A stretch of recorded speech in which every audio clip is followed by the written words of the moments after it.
Perkenalkan, nama saya Alfonsius Sortono Gobear dari Prodi PPN tingkat 1 kelas B. Di sini saya akan memaparkan materi tentang mengaplikasikan anatomi fisiologi sistem sensori. Pengertian sistem saraf. Sistem saraf manusia adalah sebuah jaringan yang sangat khusus yang bermiliaran neuron dan bertanggung jawab untuk mengendalikan dan mengkoordinasi semua fungsi tubuh. Sistem ini terdiri dari dua komponen, yaitu sistem saraf pusat atau SSP dan sistem saraf perifer atau PNS. Sistem saraf pusat meliputi otak dan sumsum tulang belakang, sedangkan sistem saraf perifer terdiri dari semua neuron tubuh kecuali yang ditemukan di otak dan sumsum tulang belakang. Cara kerja saraf. Sistem saraf bekerja melalui jaringan kompleks neuron yang merupakan fungsi dasar sel-sel dari sistem saraf. Ada 3 jenis neuron, yaitu neuron sensorik, neuron motorik, dan interneuron. Anatomi fisiologi mata. Secara garis besar, anatomi mata dapat dikelompokkan menjadi 4 bagian.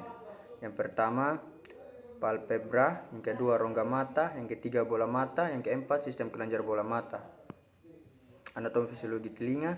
Anatomi fisiologi telinga merupakan organ pendengaran dan keseimbangan, terdiri dari telinga luar, telinga tengah, dan dalam. Telinga manusia menerima dan mentransmisikan gelombang bunyi ke otak, di mana bunyi tersebut akan dianalisa dan diinterpretasikan. Prinsip fisiologi yang mendasari konduksi bunyi. Bunyi memasuki telinga melalui kanalis auditoris externus dan menyebabkan membran timpani bergetar menghantarkan suara dalam bentuk energi mekanis melalui gerakan pengukit ossiculus oval.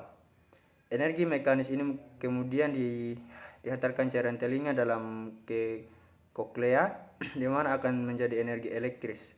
Energi elektris ini berjalan melalui nervus vestibulocochlearis ke nervus sentral, di mana akan dianalisis dan diterjemahkan dalam bentuk akhir sebagai suara.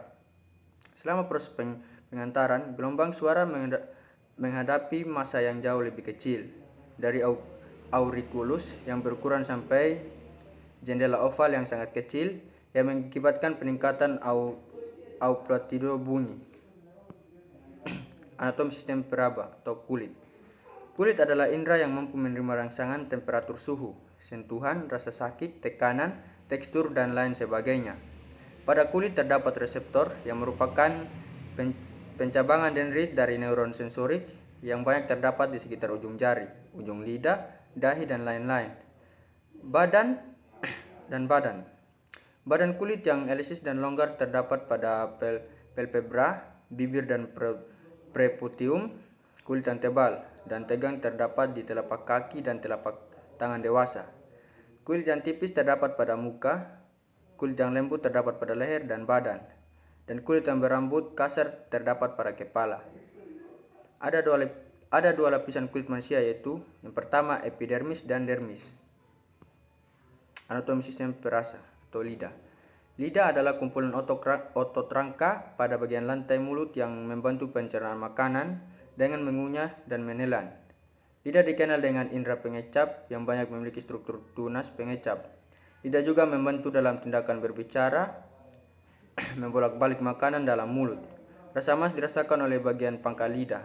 Rasa asam dirasakan di bagian tepi depan kiri dan kanan, serta asin di bagian tepi belakang kiri dan kanan.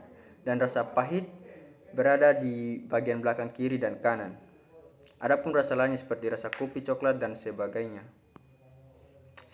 Setiap kuncup pengecap hanya bisa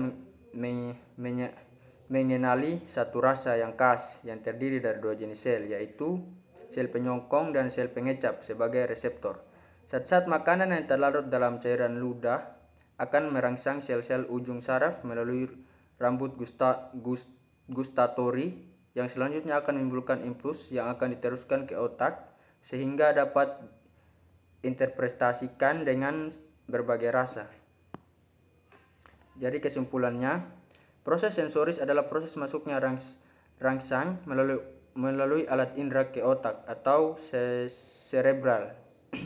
Kemudian kembali melalui saraf motoris dan berakhir dengan perbuatan. Proses sensoris disebut juga pengamatan, yaitu gejala mengenal benda-benda sekitar dengan mempergunakan alat indera. Pengamatan dengan anggapan satu atau respon melalui perbedaan. Pengamatan terjadi pada saat stimulus atau rangsangan mengenai indera dan menghasilkan kesadaran dan pikiran. Respon yaitu proses terjadinya kesan dari pikiran setelah stimulus tidak ada, di mana anatomi fisiologi sistem sensori saling berkaitan satu sama dengan yang lain, membentuk fungsi yang sesuai dan terhindar dari bahaya yang bisa merusak sistem sensori tersebut. Jadi, mungkin hanya ini yang bisa saya sampaikan. Sekian dan terima kasih.